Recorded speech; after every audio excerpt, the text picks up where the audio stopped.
Like damn, she in her mood. Like damn, she in her mood. Like damn, she in her mood. Like damn, she in her mood. She lit. Hey my babies, it's Auntie Trice with another video for you. If you have not done so, please head on over to all of my other social media platforms and follow me on there. They are going to be listed in the description box up underneath this here video. Click the like button on your way in here, my babies. That's a quick and free way to support Auntie's channel and push me through the algorithm. I so greatly appreciate it. And if you haven't done so, go ahead and subscribe to Auntie's channel today, because you know you're coming back, and I know you're coming back, my babies. I love you. It costs $0 to support Auntie, so why haven't you done so, my babies? Why haven't you done it? I'm waiting on you. I got my handy dandy phone, and it's time for us to get into the tea for today. Well, NBA Youngboy is walking free after Utah traffic stop sparks a drug investigation. Despite NBA Youngboy being pulled over in a car full of drugs, had drugs in the car, he ain't finna get charged. He walking free. Let's get into this story. Is now putting rapper NBA Youngboy back in the headlines tonight. Utah Highway Patrol confirms the artist, who lives in Utah, was a passenger in a vehicle stopped on I-15, but troopers say he is not facing any charges despite drugs found in the vehicle. And Ariel Harrison is joining us live from Utah County tonight to explain why. Ariel. Well, Jamie, Heidi, perhaps even more surprising than the drugs and money found in this traffic stop was the famous passenger, a rapper who's been in headlines for the wrong reasons in Utah before, but appears to be in the clear here. UHP troopers say NBA Youngboy, whose real name is Kentrell Galden, isn't in legal trouble this time. That's after drugs were seized from a vehicle he was riding in on southbound I-15 near American Fork on Tuesday. We received a tip that it also involved a large amount of money. I do believe there was some money in the vehicle, but there didn't seem to be any kind of tie to the drugs or anything along those lines. UHP Sergeant Mike Alexander says the trooper who initiated the stop had probable cause to search the vehicle, and a male driver and female passenger reportedly claimed ownership of illicit drugs found inside. In consultation with the Utah County Attorney's Office, it was decided that charges would be screened against those two individuals for the possession of those illicit drugs. Are you able to share their? So NBA Youngboy, aka Kentrell Galden, found himself in the middle of a tense Utah traffic stop, but this time he walked away untouched. The Baton Rouge rapper was riding as a passenger when Utah Highway Patrol pulls over a vehicle on Interstate 15 over suspected drug activity. If y'all listen to the clip that I played y'all, the news clip that I played y'all, one of the woman officers actually said they were tipped off that there was going to be drugs and money in the car that Kentrell and the other passengers were in, whom have been identified as a male and a woman passenger, but their names have not been identified. Okay, so what I want to know is, who is the mole in NBA Youngboy's camp? Who is the mole? Because somebody called them people and told them people that y'all had drugs and money in that car, saying that y'all was around here selling drugs and shit, and y'all had a bunch of money attached to the drugs in that car. They tipped them people off. That's why they stopped that car, and then they had probable cause to search the car because they was tipped off about there being drugs and drug money in the car. Okay, so this is the reason why Kentrell is walking free. Let me tell you the reason why Kentrell, or NBA Youngboy, is walking free. He walking free because the people that he was with, riding in the car with, they took the charge. They said that was their money, that was their drugs. Now they finna get charged for that shit, not NBA Youngboy. That's why he was able to walk free, because the passengers in the car, the young man and the young lady that was in the car with NBA Youngboy, they took the motherfucking charges. Now what NBA Youngboy need to figure out is, who told the police on him? Who around here snitching? Who around here trying to get you cased up and put you back in prison? Who's trying to do that? Find them and find them fast and get rid of them. Don't get them out of your camp. Stop talking to them. Disassociate yourself real fast from that person, because they the police. They are a mole. They trying to get you cased up. They trying to get you locked up. They won't let you out. And you already have been known to have a drug problem. Okay, so they're going to be after you real good. You have been known, sir, to be around here playing like a pharmaceutical doctor and writing prescriptions for yourself, filling prescriptions for yourself. So yeah, they gonna be on you real bad when it comes to them drugs, NBA Youngboy. But you need to find out who is telling on you in your camp and get rid of them, fire them fast. Get them out of your circle real fast, cause they gonna get you cased up, buddy. I'm glad that you all right now, but you need to be careful, especially when it comes to the drugs. Be careful. That's it. That's all. Next on the docket, we have one of the stars of Living Single, Ericka Alexander, calling Ari Lennox's criticism of colorist jokes on 90s sitcoms valid. And she says it was so normalized you didn't even feel it. So let's listen to Ari Lennox comments, her statement, and then we're going to listen to Miss Ericka Alexander. Okay? Let's get into the story. The thing that pissed me off about Martin was how much he would go on Pam. Like, I know, like, and this is coming from a girl who I love me a good, like, joking ass movie. And it, even when the joking movie is like, damn, like, that was fucked up. Like, you know, I'm not like too woke or something is what I'm trying to say. Like, I'm honestly not, I'm problematic. I'm pretty problematic, low key. But my point is that there are some things where I draw the line and it just bothered me. Or like, I don't know, it's like, Pam was so fucking beautiful and so fine. And I just feel like growing up as a chocolate girl, like, I don't even know if I was able to understand the greatness of Pam because of the light that I feel like I was being fed.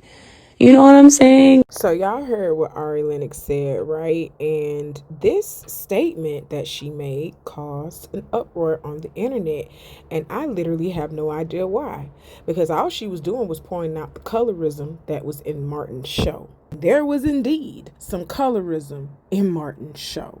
We're not going to act like that's not happening in the black community, that we have colorism in the black community, folks. Let's not act like that. That's what she was addressing. But people get in their feelings and want to start calling names and start making other people feel wrong for how they were feeling. First of all, most of the people that was calling this out and saying, oh, you a lie, were light-skinned women. You are proving her point right there. Shut up. This is not your fight. Hush your mouth. Pam was a representation of brown, dark, chocolate girls on the show.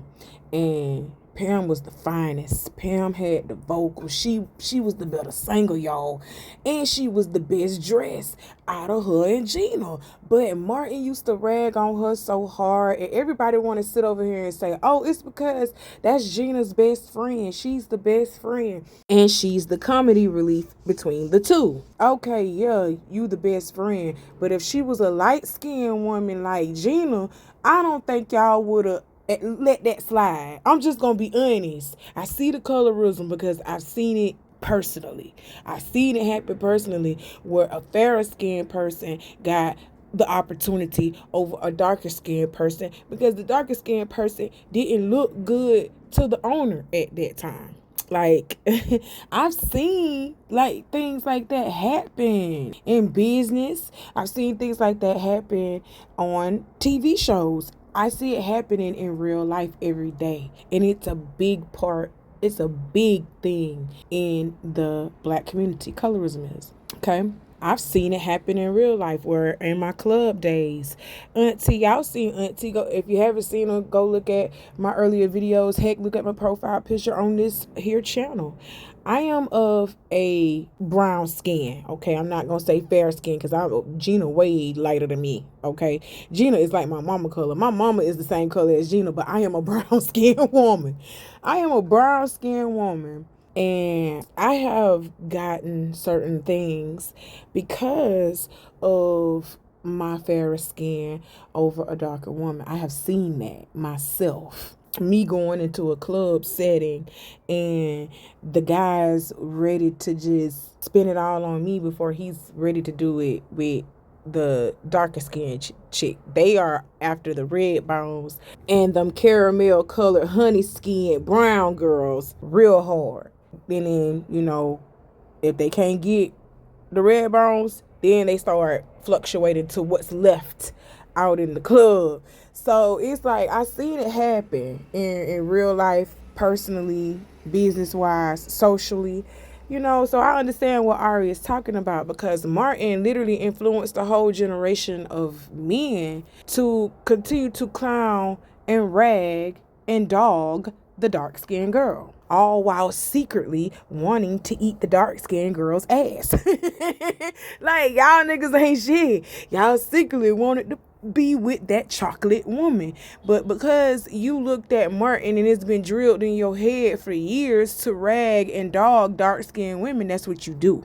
A whole generation of dark-skinned women that look like Ericka Alexander, that look like Whoopi Goldberg, that look like Lennox, that look like Pam, which is Tichina Arnold. Her real name is Tichina Arnold. Real black dark-skinned girls that look like them really had it hard in the earlier days. I'm being serious. We're just now trying to break that barrier, and I love it. I love to see more black women coming out, but we need to push it a little bit more. We need to push that dark skin out just a little bit more to the public and show that dark is beautiful. Black skin is beautiful. So a whole generation of women experienced pain behind Martin. And even though it was funny, it is a funny show, it also was hurtful to watch to the little black girl. It was very hurtful for her to watch, especially a black girl who grew up insecure about her black skin. I'm trying to tell you, this is a generational thing. This is a generational curse that need to be broken. Colorism, that got to get out of here. That don't make no sense. I done seen that in families too, where the lighter skinned children get more privilege than the darker skinned children. Hey, y'all don't do things like that. That's crazy. Don't create colorism or separatism in your house already. You get one set of children thinking that they better than the other, and they can do anything to that sibling. You understand what I'm saying? Like, discard that sibling, because that's how you treated them in front of them. You understand? This is how you taught them to treat them kids. So that's crazy. We got to break that. I understood what Ari was doing when she did it. And yeah, she said she gonna be problematic for doing it. And it did. It caused a little uproar and a stir on the internet. But these are uncomfortable conversations that we're going to need to have in the black community if we're going to try to heal from this thing, okay? We need to start telling the truth about what it is. Why was Gina favorited more over Pam when she was nothing like Pam? She was not finer than Pam. She did not dress better than Pam. She could not sing better than Pam. She did not look better than Pam. Why was she favorited over Pam? And don't say it's because, oh, she's Martin's girlfriend. Don't say that. I don't want to hear that. It was more than that, and y'all know it. Okay, so because Ari said this, just pointing out the obvious of colorism, people got in their feelings. They got really mad, got in their feelings, started going in on her, and she decided to clap back at them. Well, she didn't clap back like a ruthless clap back. She was just pretty much letting them know, I'm gonna say whatever the fuck I want to say, and I don't care how y'all feel about it, period. Let's listen to her comments, and then I'm gonna come back with the rest of my commentary. Continue to speak my mind and happily y'all off in the process. If I had ill intent, I would have came on here with a PowerPoint presentation that backs my claims on the types of jokes Martin used on Pam being wildly offensive. That will never be my intent or motive. But I will stand on business forever knowing them jokes was wild. And I don't say any of this with any desire to rewrite history. Those actors and actresses are legends, and I meant no harm to them. I don't need any army of people defending me or agreeing with me. That has always been a rare occurrence for me. But I feel amazing in knowing that I will validate myself and my feelings before I look to you or yours. Sorry, there we go. This is why it's read. Sorry. I'm going to reread that part. But I feel amazing in knowing that I will validate myself and my feelings before I look to you for yours. I'm also aware that people have been called worse things by people they love and by their enemies. So maybe their experience with Martin was special and therapeutic and unique to them. I never was a fan of roasting, period, as I am a very sensitive, and I will for sure drag somebody to hell every time. But we were just playing, right? Absolutely not. So that was Ari's response, guys. Just a part of it, just a little snippet of it. And you heard her clearly say she meant no ill will towards the actors and actresses of that show. But she was going to call out what it was. And then y'all say it's roasting, because I seen a lot of people in the comment section saying that too, talking about it was roasting. But there was some times where Martin should have really just got slapped, but they let that shit slide because Pam was a dark-skinned woman. There was some things that he said to Pam that he wouldn't dare say to Gina, and y'all know why that was, because she was a dark-skinned woman and Gina was a lighter-skinned woman. Okay, so we're not gonna act like that. And this is how Ericka Alexander comes in the picture. Ericka Alexander was also on a popular TV show during the time of Martin in the 90s. She was on a show called Living Single, and she played Maxine Waters, okay? She said back in those days, on those 90s sitcoms, it was definitely indeed some major colorism going on. And some things she wished that she hadn't done, and some things she wished that she hadn't said, you know what I'm saying? Because she was like, oh, that's kind of drawing the line right there, you know? But she had to say it for a paycheck, you know what I'm saying? So let's listen to Miss Ericka Alexander, and then I'm going to come back with the rest of my commentary. In that you were on Living Single, which it was one of the fundamental sitcoms of the 90s. I almost said black again. And you guys played with each other and joked with each other about who had a job, about who looked like this, about what it, and your character in particular had an interplay, and you guys would go back and forth. You were in one of those kind of relationships, almost like Martin and Pam were. Yeah. What do you think about the criticism that Ari had about how we used to joke, and is there any validity to it? It's valid, absolutely. It's valid. I understand that there was also a different, I have to contextualize it, but the character Max and Kyle were both dark skinned, right, with, there's a difference there.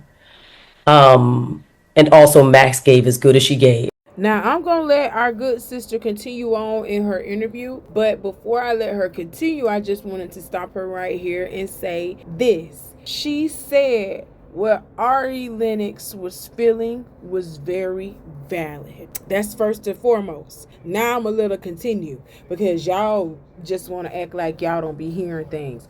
But I heard her when she said that was very valid for Ari Lennox to feel that way, and it's very valid for me to feel that way. Period. Kid. And so did. And they also ended up in a relationship. So did Pam. Yeah, that's right. They were in love and hate with each other. There's that, but that doesn't mean that doing this rewatch podcast, I didn't see some things as a little different. And we talk a lot about colorization, and we all suffered from it. I think that what we're rediscovering by even reclaiming our opinion about these things is because no one ever asked us back in the day anything. You come in, you're hired, you do your gig, and you keep moving. And for the most part, so many things can be so normalized that you don't feel it. But then you need distance in order to have, hindsight. And so it gives us insight. You're right, Van. There's no doubt about it. I knew then there were things I didn't like about that. And looking at. And we are getting somewhere, ladies and gentlemen. Did I not say that she had to do this for a paycheck? She literally said, man, we just came in here and did our job. They didn't ask us anything. They didn't ask us how we felt about the script. We just did it. We did what we did. We portrayed that character, how we felt that character would say the things that they wrote them to say at the time that they wrote them to say it. And we made you feel something. We made you see something, all while not seeing something, all while trying to normalize something. It was normalized for Black people to crack and gag on each other and create certain stigmas toward each other because of skin color. And she has just admitted it again. She said even watching her sitcom, Living Single, she saw some things on top of some things that she saw in Martin. I know y'all seen it in Martin. It was plain as day in Martin, but Living Single, it was kind of subtle, and they snuck it in there, but it was still in there. Martin show. I didn't see it within our show, but then looking at our show, I did see a few things. I was like, And I took it on the chin, like the chick I am, because that's what she does. But Ericka Alexander was like, I don't like that. Wow. And that girl, they wouldn't have gotten away with that. And I say they, because I don't think it was mean spirited. Right. I don't think that even now the creator or anybody would have heard it like that.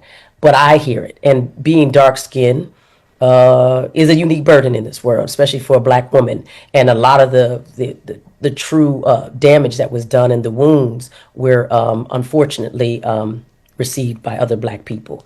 And all I know is that we can do better now. But we also need to all grow up and away from it a little bit. And that was Ericka Alexander's take, everyone, on the whole thing. Now, just like we, when I say we, Ari Lennox, Ericka Alexander, and me, just like we have our side, there's another side to this thing. There's other people who don't feel like that's what it was. It wasn't colorism. It wasn't to keep somebody down. It was just play for banterism, and it was a roast session. That's what they felt like, okay? So Tichina Arnold, who played Pam on Martin, actually was one of those ones that felt like that. She was like, wait a minute. No, that's not what this was. It wasn't about colorism. It wasn't about to make the dark-skinned woman feel ugly. It wasn't about to make the light-skinned woman feel more beautiful and more popular. It was about a roasting thing. This was out of love. This was playful banter, okay? So let's listen to Tichina Arnold, a.k.a. Pam, and then I'm going to come back with the rest of my commentary. I just came aware of something recently that was going on in the news about what's that singer's name? What's that person? No. What's the woman that said something? Is it Ari? Oh, Ari What did Lennox. she say something? Where the colorism thing, where she felt like Martin was bagging on me because I was brown skinned, and because she was a brown skinned girl. And I have heard this story. I guess it was. So it was more than Ari. It wasn't just Ari. Other people. I think it was only Ari. Oh, okay.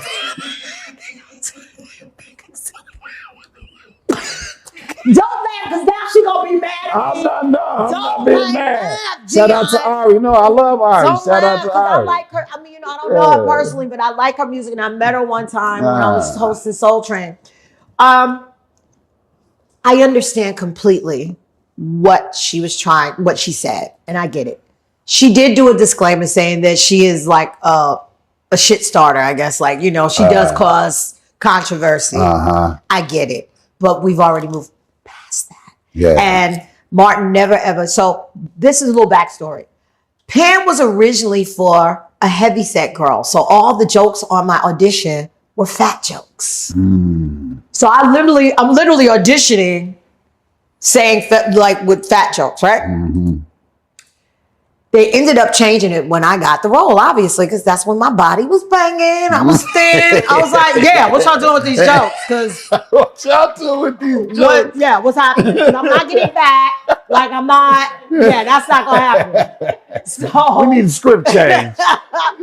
So what happened was they ended up changing the jokes, but we were when I tell you, if you were around on Martin days and on that set, all the funny really happened when those cameras weren't rolling. When I tell you we were cold, it was bad. Like the way we used to crack. So I used to be around a lot of gay men as well. So my reads and my cracks were quick. I was like, do. And it was bad. And it was vicious. Oh, it was bad. Like, we used to crack to hurt you.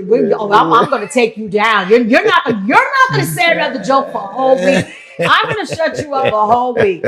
So that's how it was. I mean, we had a blast. Yeah. And so Martin and I ended up, because he said something to me off the, like when we weren't even working. I was like, and I cracked back at him, and he looked, and I was like, yeah, you didn't think oh yeah, I'm not just an actor, nigga.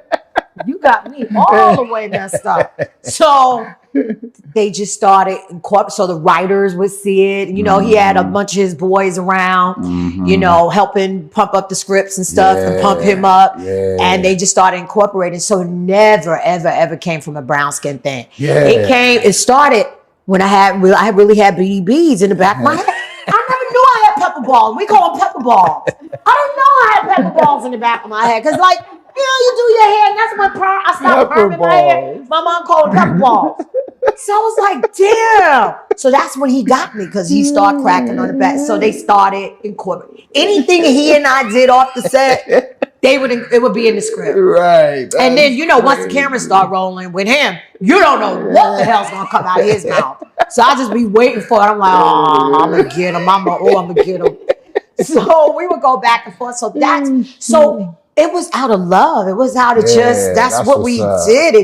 It had nothing to do with color. I said, shout out to Ari, man. Yeah. Ari, we understand how you feel. Yeah, we just want them to be sure. It wasn't meant that. And so maybe, Ari, you need to talk to your friends and the people that you were around during that time. Who made you feel that way? Yeah. Somebody, maybe in your family or friends, somebody may have done or said something to you which allowed you to look at things a little differently and not receive them in the spirit that they were given.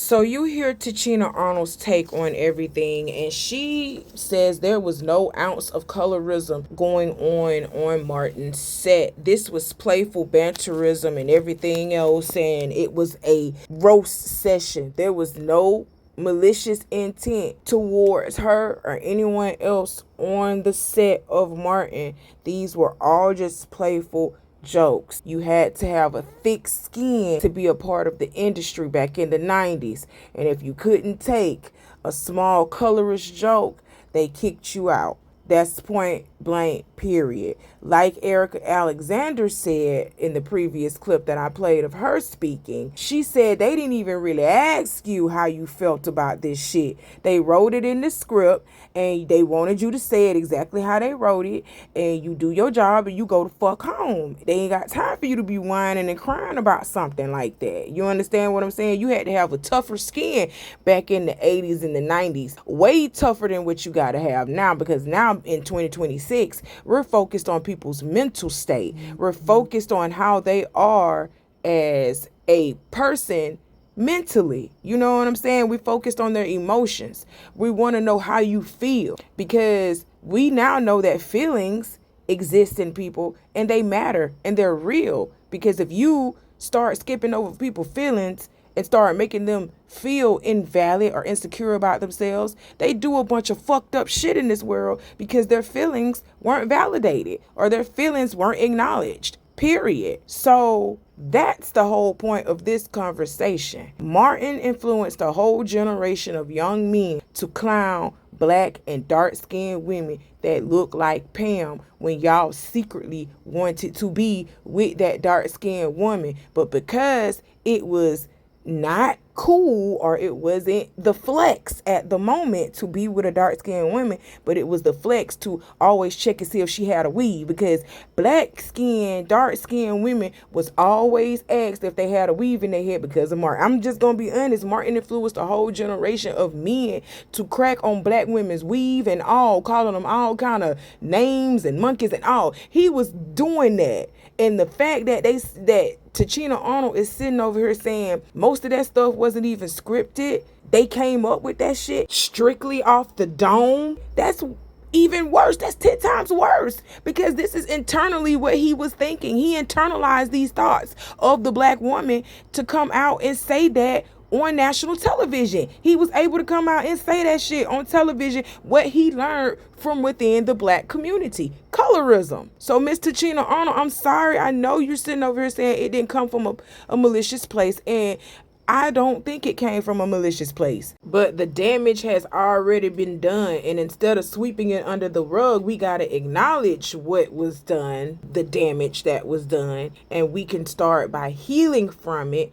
by acknowledging that, yes, there was some colorism in Martin. Now, what can we do to heal from it? Back then in the 90s and the 80s and stuff like that, y'all skin was a whole lot tougher than it is now in these 2000s. We are talking about our mental. We're talking about our feelings now. We're letting you know shit ain't cool. That shit right there wasn't cool. And the fact that you're still making excuses for it in 2026, that's crazy. You still haven't allowed people to state what the problem is and actually heal from that problem, because you're looking at it like it never was a problem. And we're telling you it's a problem. A whole generation of black women got clowned and made to feel horrible because of Pam and Martin. And nobody's acknowledging that. Well, Lennox acknowledged it. Ericka Alexander acknowledged it. But the person who actually played Pam is not acknowledging it. Like, she doesn't even see it for what it is. And I'm telling you, some people can't see it. As old as Tichina Arnold is older than me, and she cannot see within this whole thing, which I do think she can see it. I ain't even finna lie, she can see it just a little bit. She just don't want to fuck up her relationships, because, you know, Tichina Arnold is still out here making a bag. She's making a coin out here in TV sitcom world still. She's still out here working. So she don't want to fuck up no relationships like that. So she's gonna say, oh no, this was just playful. This was nothing malicious. This was nothing hateful towards me or, you know, anybody else on the set. We all loved each other. We all had a mutual respect for each other, when we know that's a lie, because Martin actually got on drugs in the 90s and he started fucking up on set. Him and Cole in real life didn't like each other. Him and Gina had a sexual relationship going on in real life and was fucking everything up on set. Like, come on, like, no, don't sit over here and make it seem like y'all was just one big happy fucking family, because that's not how that shit happened. I remember, I was back in the 90s. I remember that shit when that shit was going on. I remember Martin getting on drugs and running up the street butt naked. I remember that shit. All that was going on. I remember that. So you can't sit over here and make it seem like that shit didn't happen, trying to rewrite history as if it didn't happen, because it happened. All of it happened, including the colorism, even if it didn't come from a malicious place. So in closing, guys, what I would like to say is that colorism does exist within the black community.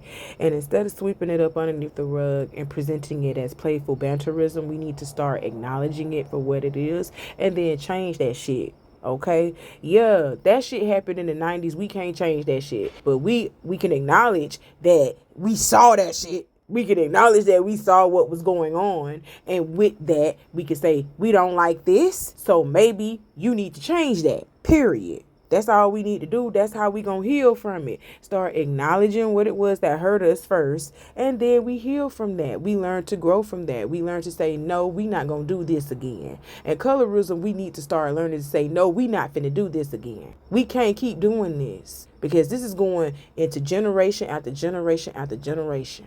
This is a generational curse that needs to be broken. Point blank, period. So instead of saying that it doesn't exist, or it wasn't in a malicious way, or it was a roast session or playful banter, instead of just sweeping that shit up underneath the rug, acknowledge that the shit exists and then stop doing it. That's how you solve this problem. But that's easier said than done now, isn't it? Well, that concludes everything that I have to say, my babies. That's my take on everything. Y'all drop down in the comments and let me know how y'all feel about everything, and do all the things that I told you to do in the beginning of this video, because I'm not going to repeat myself, my babies.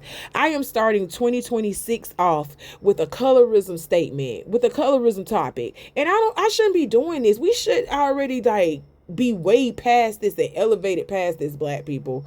We shouldn't be doing this in 2026. I'm tired of talking about colorism. Like, every year since I've had this channel, and I created this channel, I want to say in 2022, guys. I've been on Facebook for 4 years in March 2022. And every year I have to talk about colorism within the black community. And I'm tired of it. When are we going to heal from this? This is sad. It really is. Okay? I love you, my babies. Y'all need to start loving on each other and just being there, caring for each other a little bit more, being sympathetic and empathetic towards each other's needs, because you never know what each other is going through. Okay? And all we got is each other at the end of the day. I love you, my babies. I'll see you soon. Bye.